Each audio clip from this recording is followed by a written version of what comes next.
नमस्कार। चलिए आज बात करते हैं सोने और चांदी की, जिनकी कीमतें मानो आसमान छू रही हैं।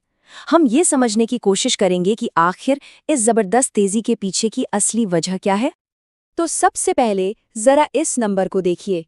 MCX पर सोना 10 ग्राम के लिए 1,59,820 के एक बिल्कुल नए रिकॉर्ड लेवल पर पहुंच गया है। ये सिर्फ एक आंकड़ा नहीं है, ये बाजार में मची एक बड़ी हलचल का सीधा सीधा सबूत है। और अगर सोने की कहानी हैरान करने वाली है, तो चांदी तो मानो रेस में और भी आगे निकल गई है।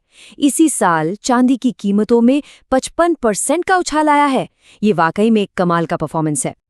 तो सवाल ये उठता है कि आखिर हो क्या रहा है, क्यों ये कीमतें इतनी तेजी से बढ़ रही हैं? इन आंकड़ों के पीछे की कहानी है दुनिया भर में फैली अनिश्चितता और एक सुरक्षित ठिकाने की तलाश। देखिए, इसके पीछे कोई एक वजह नहीं है, बल्कि कई चीजें एक साथ मिलकर सोने के लिए एक बिल्कुल सही माहौल बना रही हैं। जैसे अमेरिकी डॉलर का कमजोर होना, दुनिया के अलग अलग कोनों में बढ़ता तनाव। ऐसे में निवेशक क्या करते हैं? वो बॉन्ड और करेंसी जैसी चीजों से पैसा निकालकर सोने जैसी सुरक्षित चीज में लगाते हैं। और सिर्फ आम निवेशक ही नहीं, दुनिया भर के सेंट्रल बैंक्स भी जमकर सोना खरीद रहे हैं। और इसी पूरी कहानी के बीच में एक बहुत ही इंटरेस्टिंग कॉन्सेप्ट है, जिसे कहते हैं डीबेसमेंट ट्रेड। अब ये सुनने में थोड़ा मुश्किल लग सकता है, पर इसका मतलब बहुत सीधा है। जब भी लोगों को ये डर लगने लगता है कि उनकी करेंसी, उनके नोटों की कीमत घट रही है, तो वो अपने पैसे को बचाने के लिए सोने जैसी ठोस चीजों में इन्वेस्ट कर देते हैं। लेकिन रुकिए, ये कहानी सिर्फ सोने की नहीं है। चांदी की अपनी ही एक अलग और बहुत पावरफुल स्टोरी चल रही है, जो इसकी कीमतों को पंख लगा रही है। चांदी अब सिर्फ एक कीमती धातु नहीं रह गई है, ये तो मॉडर्न टेक्नोलॉजी की जान है। सोचिए, सोलर पैनल, इलेक्ट्रिक गाड़ियां और यहाँ तक कि AI और डेटा सेंटर्स, ये सब बिना चांदी के चल ही नहीं सकते।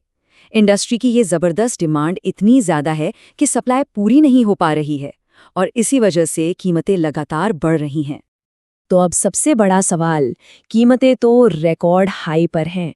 अब यहाँ से आगे क्या ये और ऊपर जाएंगी? आइए देखते हैं कि एक्सपर्ट्स का इस बारे में क्या सोचना है।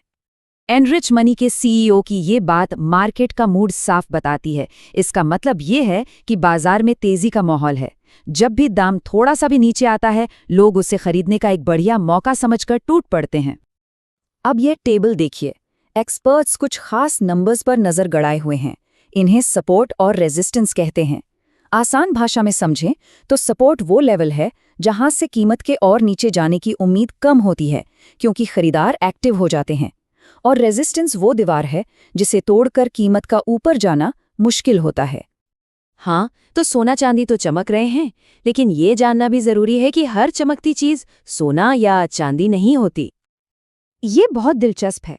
देखिए, एक तरफ तो सोना चांदी नए रिकॉर्ड बना रहे हैं, और दूसरी तरफ प्लैटिनम और पैलेडियम जैसी कीमती धातुएं हैं जिनकी कीमतें गिर रही हैं। मतलब मार्केट में एक ही कहानी नहीं चल रही है।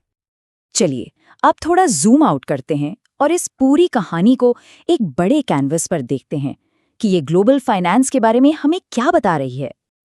और ये आंकड़ा तो सच में चौंकाने वाला है। कीमतें आसमान पर हैं, और फिर भी दुनिया के सेंट्रल बैंक सोना खरीदे जा रहे हैं, रुके नहीं हैं। आज दुनिया के टोटल ऑफिशियल रिजर्व का 26% हिस्सा सोना बन चुका है। ये क्या बताता है? ये साफ इशारा है कि देशों का अपनी कागजी करेंसी पर भरोसा शायद डगमगा रहा है, और उन्हें सोने में ज्यादा सुरक्षा नजर आ रही है। तो आखिर में ये एक बड़ा सवाल हमारे सामने खड़ा होता है। क्या ये जो हम देख रहे हैं, ये सिर्फ कुछ दिनों की तेजी है, या फिर हम दुनिया के फाइनेंशियल सिस्टम में एक बहुत बड़े, एक बुनियादी बदलाव की शुरुआत देख रहे हैं, जहां लोग और देश कागजी नोटों से ज्यादा सोने जैसी ठोस चीजों पर भरोसा कर रहे हैं? इस पर सोचना जरूरी है। रिस्क सिर्फ मार्केट में होता है, प्लानिंग में नहीं। DGN कैपिटल मैनेजमेंट के साथ स्टॉक मार्केट, म्यूचुअल फंड और insurance. AMFI IRDAI certified. Your success are priority.